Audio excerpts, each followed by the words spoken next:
अपने सभी दर्शकों का मैं नीरज पांडे हार्दिक स्वागत, वंदन और अभिनंदन करता हूँ। साथियों, जैसा कि कहते हैं कि कविता आदिम मनुष्य की मातृभाषा है, हमारे शास्त्र भी कहते हैं कि नरत्वम दुर्लभम लोके विद्या तत्र सुदुर्लभा, कवित्वम दुर्लभम तत्र तत्र सुदुर्लभा।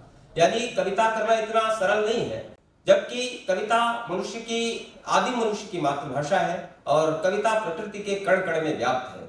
आज मैं कविता की एक ऐसी ही शख्सियत से, एक ऐसी ही हस्ती से आप सबका परिचय करवाता हूं, जो झारखंड प्रदेश से निकलकर पूरे देश की कविता की वाचिक परंपरा में अपना एक विशेष स्थान रखती हैं। हमारे बीच में झारखंड की समसामयिक कविता की चेतना की महत्वपूर्ण कवियत्री डॉक्टर मीना बंधन जी है। डॉक्टर साहब, आपका बहुत बहुत स्वागत है फुलवारी स्टूडियो में। बहुत बहुत धन्यवाद नीरज जी, और आप सभी को बहुत बहुत नमस्कार जोहार करती हूँ।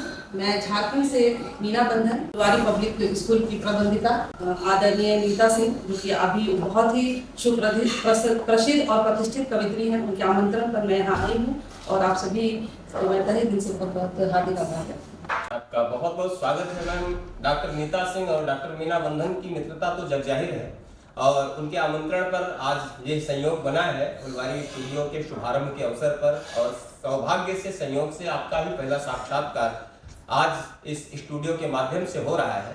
जैसा कि झारखंड की धरती से आपका संबंध है और झारखंड की धरती का अपना एक अलग गौरव है, विशेष स्थान है हमारी भारतीय इतिहास में भी। जल जंगल और जमीन की धरती, जनजातीय अस्मिता के नायक भगवान बिरसा मुंडा की धरती, वहां से निकलकर आप कविता के मंचों पर आई। कविता की शुरुआत आपकी कैसे? नीरज जी, जब कोरोना आया, तब कोरोना में जहाँ पूरा विश्व और इसी समय मैं पेशे से ऐसी शिक्षिका हूँ झारखंड सरकार के अंतर्गत कार्यरत, और जब मुझे लगा कि अब मुझे घर में बैठना पड़ेगा, मैं घर में बैठकर क्या करूँगी, मैं तो पागल हो जाऊँगी। जैसा कि आप जानते हैं, जो लोग वर्किंग होते हैं उनके लिए घर में बैठना बड़ा मुश्किल होता है। तब मैंने अपने हस्बैंड से कहा कि इतनी लंबी छुट्टियां हैं, मैं क्या करूँगी, समय कैसे बीतेगा। उन्होंने कहा कि ऐसा करो कि तुम जब बताती हो कि तुम छोटी हुई, जब अपने स्कूलों में थी तो कविताएं लिखती थी, तो फिर से लिखना प्रारंभ करो और ऐसा मौका तुम्हें दोबारा नहीं मिलेगा। इस आपदा को तुम अवसर के समान और काम करो, और ये मेरी प्रेरणा है। निश्चित रूप से आपने आपदा को अवसर में बदला।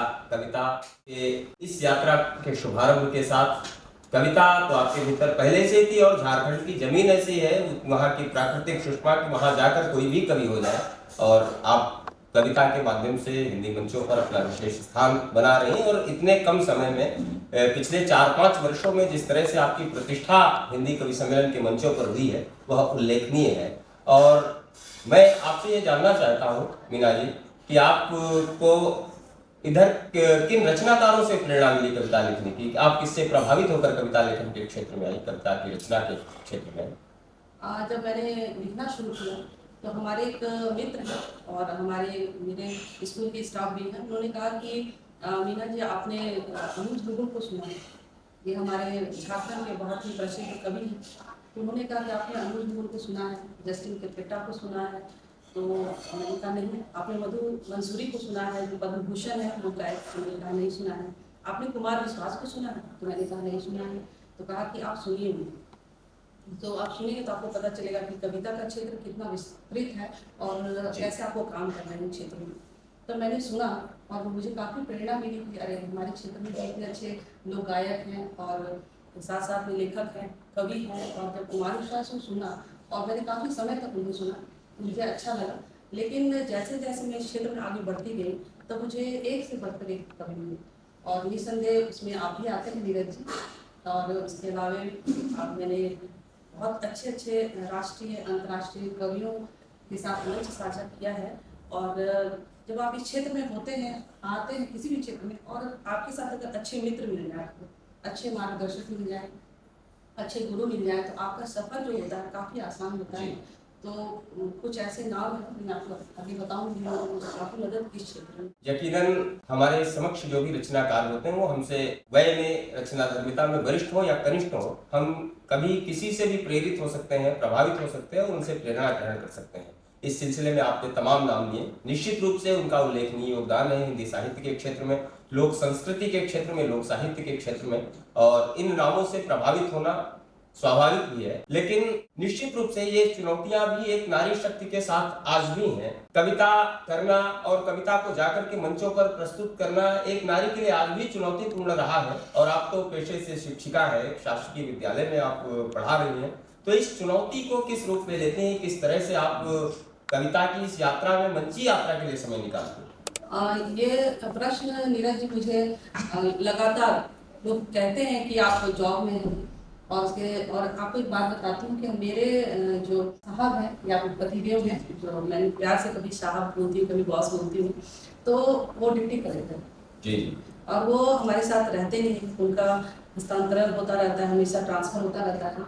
तो ये सही मायने में बहुत चुनौती है कि मैं जॉब भी कर रही हूँ, मुझे बच्चों को भी देखना है और साथ साथ में अपने साहित्यिक सफर को भी जारी रखना है। और बड़ा मुश्किल तो होता है, लेकिन मैं अपने बच्चों को भी कहती हूँ कि मैं भी तुम्हारा साथ देती हूँ, तुम भी मेरा साथ दो, ताकि हम लोग मिलकर आगे बढ़ें और अच्छा काम और समाज के लिए, अपने देश के लिए प्रेरणा शुरू करें। समाचार पत्रों के माध्यम से और सोशल मीडिया के जरिए मुझे पिछले दिनों सूचना प्राप्त हुई कि आपकी प्रथम काव्यकृति मोती अंतर मन के का विमोचन हुआ, और उसका विमोचन, उस अमूल्य काव्यकृति का विमोचन हमारी हिंदी कविता की चेतना के बहुत वरिष्ठ हस्ताक्षर आदरणीय संतोषानंद जी के द्वारा किया गया। मैं आपसे जानना चाहता हूँ, वो प्रति मुझे अभी तक प्राप्त नहीं हुई है, इसलिए मुझे ये नहीं पता है कि उस कविता के संग्रह की विषय वस्तु कैसी है, इसलिए मैं मीना जी आपसे ये जानना चाहता हूँ कि उसमें किस तरह की कविताओं का समावेश किया है। मेरी जो किताब आई है, पहली काव्यकृति है, एक मोती अंतर मन, उसमें मैंने जब लिखना शुरू किया 2019 से, तो काफ़ी लंबा वक्त रहा, जो वक्त मैंने इस समय जिया, जो समाज में हमारी बहुत सारी कुरीतियाँ हैं, समाज में महिलाओं को लेकर बहुत सारी भ्रांतियाँ हैं, और साथ ही साथ में देश प्रेम है। उसके बाद मैं श्रृंगार की कवि भी हूँ, तो श्रृंगार की भी बातें मैंने की है, प्रेम की भी बातें मैंने की है। तो जब आपके पास मेरी किताब आएगी तो आप देखेंगे कि मैंने बहुत कोशिश की, मुझे प्रतीक्षा है, मैंने बहुत कोशिश की है कि मैं सारी चीज़ों को उसमें ला पाऊँ, और फिर ये सफर तो जारी है। कवियत्री शब्द जहन में आते ही एक बिंब बनता है कि कवियत्री होगी तो श्रृंगार की कविताएं पढ़ेगी, लेकिन मैंने मंचों पर आपको अन्य विधा की कविताओं को, अन्य रस की कविताओं को भी पढ़ते हुए देखा है। आपने प्राय अपने काव्य पाठ का शुभारंभ हर जगह देश प्रेम की कविता से ही किया है, वतन के नाम अपनी जवानी करें। तो आइए इसी क्रम में कुछ कविता हो जाए।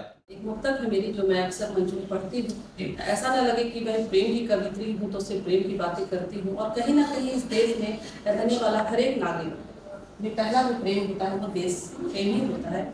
तो एक मुक्तक है, मैं सुनाती हूँ।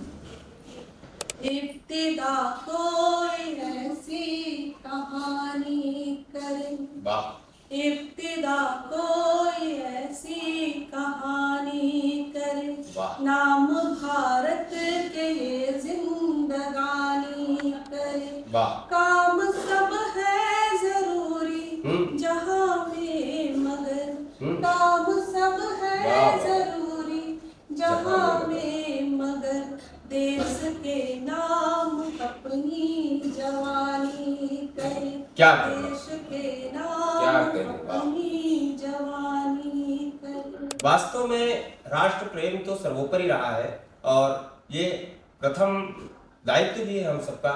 मैं जिस जिले से आता हूँ, रायबरेली जनपद, वहाँ के वरिष्ठ कवि हुए डॉक्टर सुबहादुर सिंह भदौरिया, उन्होंने कहीं पर कहा है कि माता पिता कुल सदन के लिए हैं, प्रिया पुत्र पुत्री बहन के लिए हैं, मगर जब जरूरत पड़ी देश को तो प्रथम हम समर्पित वतन के लिए। देश प्रेम तो सर्वोपरि है, लेकिन प्राय मीना जी आपने भी सुना होगा, मंचों पर हम लोगों के बीच में एक टिप्पणी अक्सर जो है ये जग जाहिर है, चलती रहती है, प्रचलित है, कि जब कोई कवियत्री आकर के देश प्रेम की कविता सुनाती है या वीर रस की कविता सुनाती है, तो संचालक ये कहने लगता है कि लेडीज पुलिस लाठी चार्ज कर रही है। तो आइए, मैं चाहता हूँ कि कुछ श्रृंगार की कविता भी आपसे सुन ली जाए, इसी क्रम में एक दो मुक्तक श्रृंगार के भी सुन लिए जाए। जी जी बिल्कुल। मुक्तक तो बहुत सारे हैं, और जो मुझे बहुत पसंद है तो मुक्तक में सुनाती हूँ कि प्रेम जो होता है, अभी देश के हालात बहुत अच्छे नहीं हैं, और हम देख रहे हैं कि कभी महिलाएं अपने पति को ड्रम में डाल रही हैं, तो कोई पहाड़ से गिर जा जो भी। लेकिन मैं समझती हूँ कि जो महिलाएं हैं भारतीय हैं, हमारी सभ्यता संस्कृति है, और कहीं ना कहीं वो कम होता जा रहा है। मैं इसके माध्यम से बताना चाहती हूँ कि हमारा प्रेम जो है समर्पण है। इश्क में हूँ मैं घायल तुम्हारे लिए। वाह। इश्क में हूँ मैं घायल तुम्हारे लिए। वाह। बिंदिया काजल ये पायल तुम्हारे लिए। वाह। तुमको अर्पित करूं अपनी मैं जिंदगी। वाह। तुमको अर्पित करूं अपनी मैं जिंदगी। दिल मेरा है ये पागल तुम्हारे बहुत अच्छे, लिए। बहुत